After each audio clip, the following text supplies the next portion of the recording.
Hello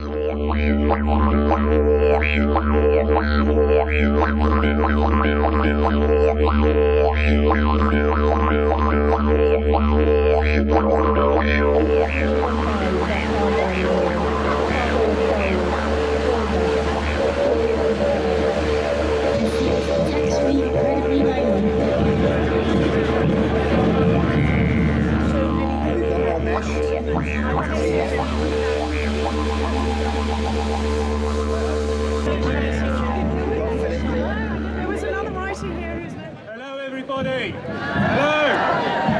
Hello, this is Extinction Rebellion Writers. Writers Rebel. Hooray!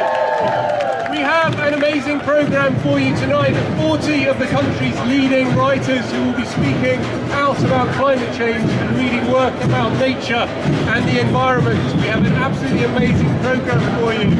I'm here tonight as a novelist, as a writer, as someone very concerned about the environment, because 3 years ago I read a book by the novelist Amitav Ghosh, in which he complained that literature was not rising to the occasion of the climate emergency, and he said it was a failure of the imagination.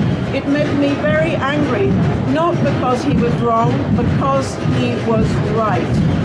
Well, tonight we are proving him wrong. We are rising to the occasion, and we have 40 fantastic writers to prove it, and from now on there will be no stopping us. Thank you. I'm here, I come from the Caribbean. As you all know, our hurricanes are getting bigger and badder, and very soon it's going to be too hot for us to stay there and live there. That's why I'm here. Thank you. I am here to rewrite the future, and we can do that.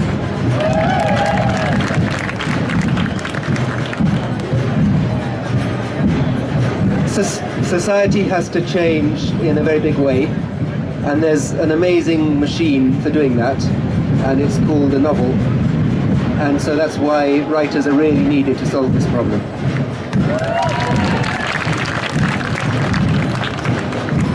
Hi, I'm Jessica Townsend. I'm here because about 3 years ago I was on a meditation retreat.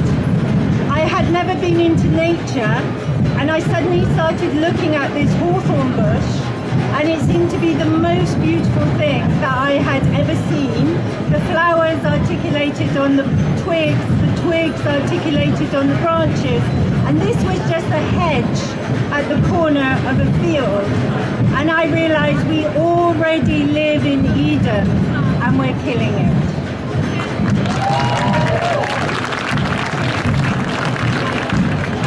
I'm a Mexican writer based in London. In Mexico, there are constantly crimes of ecocide, and I think everyone has to be held accountable. And I also come as a member of a species that's destroying all the other species on the planet, and want to speak out on their behalf any moment. We are very, very lucky to have with us Simon McBurney, one of the country's most acclaimed actors, a multi-Olivier Award-winning director, writer, and one of Europe's most original theatre makers. Simon McBurney, everybody. Rebellion is at the root of science. Rebellion is at the root of science because it's the refusal to accept things as they are in the present. And poetry and science are intimately connected because they concern what is beyond the visible, what cannot yet be seen. So I'm going to introduce you some incredible writers this evening who are going to talk to you in many different ways. And the first one, many of you will know her. Her name is Margaret Atwood.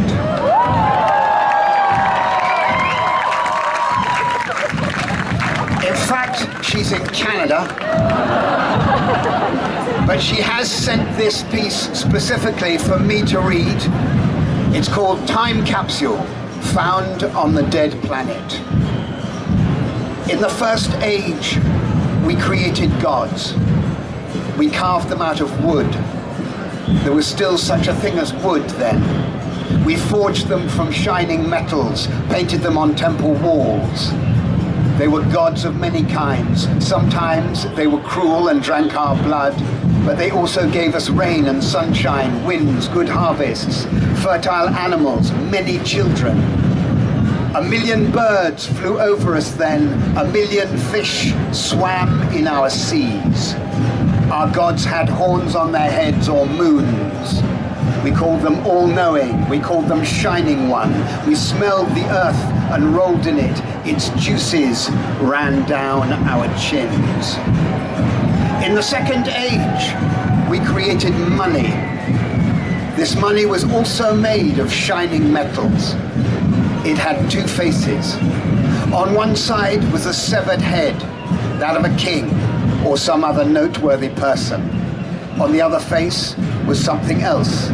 Something would give us comfort. A bird, a fish, a fur-bearing animal. This was all that remained of our former gods. The money was small in size, and each of us would carry some of it with him or her every day, as close to the skin as possible. We could not eat this money, wear it, or burn it for warmth, but as if by magic it could be changed into such things. Mysterious, we were in awe of it. If you had enough of it, it was said you would be able to fly. In the Third Age, money became a god. It was all-powerful and out of control. It began to talk. It began to create on its own. It created feasts and famines, songs of joy, lamentations. It created greed and hunger, which were its two faces. Towers of glass rose at its name, were destroyed and rose again. It began to eat things. It ate forests, croplands, the lives of children. It ate armies, ships, and cities. No one could stop it. To have it was a sign of grace. In the Fourth Age, we created deserts. Our deserts were of several kinds, but they had one thing in common. Nothing grew there. Some were made of cement, some of various poisons, some of baked earth. We made these deserts from the desire for more money and from despair at the lack of it. Wars, plagues, famines visited us, but we did not stop in our creation of deserts. At last, all wells were poisoned, all rivers ran with filth, all seas were dead. There was no land left to grow food. Some of our wise men turned to the contemplation of deserts. A stone in the desert in the setting sun could be very beautiful, they said. Deserts were tidy because there were no weeds in them, nothing that crawled. Stay in the desert long enough and you could apprehend the absolute. The number 0 was holy. You who have come here from some distant world to this dry lake shore and this cairn, and to this cylinder of brass, in which, on the last day of all our recorded days, I place our final words. Pray for us who once too thought we could fly. Thank you, Margaret Atwood. Well, my name's Gregory Normington. I'm one of the 40 writers who's been invited here to Trafalgar Square in this great big carnival of hope to read, maybe from our own work. I'm going to read something from mine, some poets as well, because, well, we've got every profession here. We've got doctors, and we've got nurses, and we've got vicars, and we've got retired police officers, and so we're just here in our own professional capacities as storytellers. But the stories that we've been telling ourselves for years haven't really served us very well. So collectively we're part of a global effort to try and think of narratives that are more healthy, that are happier than the ones we have that are destroying our world now. So I'm going to do my little bit as a not very well-known writer, amongst some very well-known writers, just to try and join the conversation. My name is A.L. Kennedy. I write as A.L. Kennedy. My name is Alison Kennedy, and I'm here as part of the Writers' Rebel thing. I think it's about 40 British writers. Lots of people want to be here but can't be here, but we're all you know, saying that we want to make words that will help people realise that they have to take action. I'm Naomi Alderman, I'm the author of The Power. I'm here at Extinction Rebellion because this seems to me to be the most critical issue facing the whole human race right now. We're distracting ourselves with all sorts of political nonsense whilst the planet is burning. So I'm here because this seems to me the most important thing I can possibly do with my time. My name's Philip Hoare, I'm a writer. I write about the sea, I'm passionate about the sea. We're a long way from the sea here, but we had a whale swim at the Thames this week.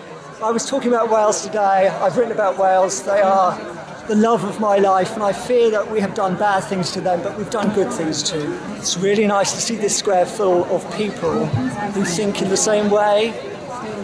We all think in the same way. We're good people. Human beings are good people, and we're here to prove that. It's about love, isn't it? It's about love. That's what it's about. The police can take what they want, but we're still all connected, and the police, we're all connected with them as well. So let's remember our non-violence. Acknowledging our feelings to ourselves, to one another, makes us more robust. We need to mourn and to organise. There should be no contest. We know from conventional political struggles that the less we understand emotionally, the more our potential victories will lead us to missteps and a weakening of our legitimate concerns. When setbacks and external manipulations occur, which they inevitably will, there can be a pull to manage difficult feelings by collapsing into sectarianism. We can find ourselves projecting our frustrations, our fury, our disappointments at the slowness of change onto those who we mostly agree with, rather than those who are endangering justice. We need to work in broad coalitions where differences can be tolerated rather than fracturing effective political actions. This doesn't mean weakening our positions. We need to find ways to encompass the range of progressive activities while speaking to people's emotional upset as well as their hopes.